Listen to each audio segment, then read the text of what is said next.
Hey beloved, welcome back to my channel. My name is Doña, aka Doña the Light, and I am your friendly neighborhood self-love coach. If you've been looking for a Black woman or a person of color or a woman of color to support you on your healing journey or your mental health journey, you found me. I'm currently accepting new clients, and if you'd like to work with me, you can click the link below in the description that says interested in coaching. Go ahead and schedule a free consultation call, and yeah, we can see if we're a great fit to work together. Today I want to Today I want to talk about boundaries, and I just want to give y'all a really quick nitty-gritty rough sketch of the 3 steps that you have to take in order to set a clear boundary. Now, this is a way that you can set a boundary that works the first time instead of having to restate and restate and restate and restate, okay? Step number 1 is you need to be clear with yourself on the type of boundary that you'd like to set. Okay, there are many different types of boundaries, and a boundary can actually fall into more than one category. For example, there's physical boundaries as far as people touching you or sitting near you. There are mental and emotional boundaries. There are time boundaries. There are sexual boundaries. There's lots of different kinds of boundaries. So first and foremost, you need to ask yourself, what is it that I want this person to continue doing or stop doing or to do differently? You know what I mean? And how am I going to respond to that person's behavior in order to signal to them that I don't appreciate their behavior or I really appreciate their behavior, right? It's really about communication. So step number 1 is you have to get clear with yourself on what the boundary is and why you're setting it. You know what I mean? Get clear with yourself first. Step number 2 is to actually communicate the boundary.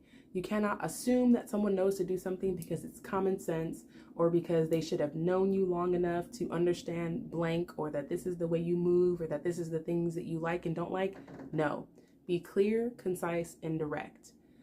Hey, so-and-so, I don't like it when you call me peanut head. It really hurts my feelings and it makes me feel as though you're demeaning me. I'd really appreciate it if you could stop calling me peanut head. Point blank, period. Straight, direct.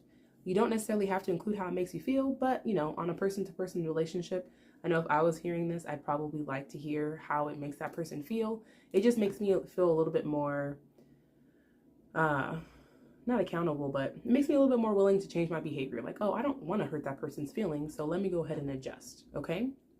So again, step number 2 is to clearly communicate the boundary. Once you've figured out what it is and gotten clear with yourself, you have to communicate it to the person. You have to communicate it to the person, okay? Step number 3, and they don't necessarily have to happen in this order. Step number 3 might actually happen with step number 1. But step number 3 is to determine what is the consequence for if and when someone violates that boundary. And this could actually be different person to person. There could be a difference versus your son, who's 6 years old, calling you peanut head, versus your older cousin calling you peanut head as far as the consequence, right? Because you get to choose what the consequence is.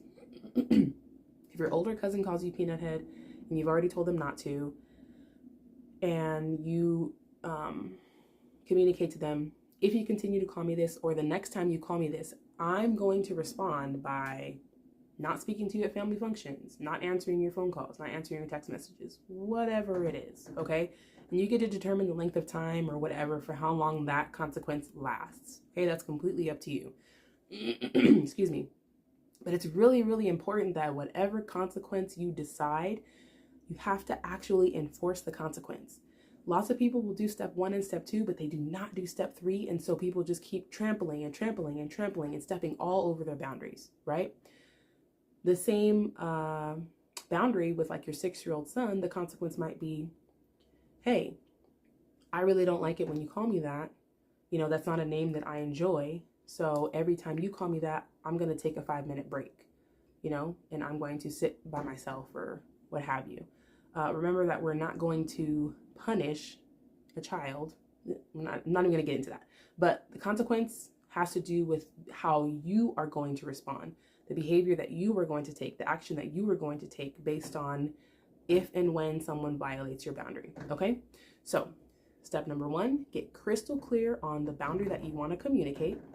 Step number 2 is to actually communicate the boundary with words. This could be verbally or written. Step number 3 is to determine what the consequence is and to actually enforce it if and when your boundary gets crossed, okay? If this is something that you need more support in, I've just created a digital boundary workbook. I'll put the link also in the description of this video. That'll take you through these 3 steps and also gives you interactive questions, gives you questions to answer so that you can actually work through this on your own. So instead of thinking, oh my goodness, how am I supposed to implement this? It'll give you steps, questions, action steps, things that you can do moving forward. If you still need further support after that, you're more than welcome to reach out to me so I can, so we can discuss coaching one-on-one. And as always, I appreciate you for watching. If this was helpful or beneficial, please share it. It's a really great free way to support my channel. Please subscribe, another great free way to support my channel, and please leave me a thumbs up like, another great way to support my channel. If you have a specific boundary that you'd like me to offer you some support on, go ahead and leave it in the comments, okay? All right, beloved, talk to you soon. Happy healing.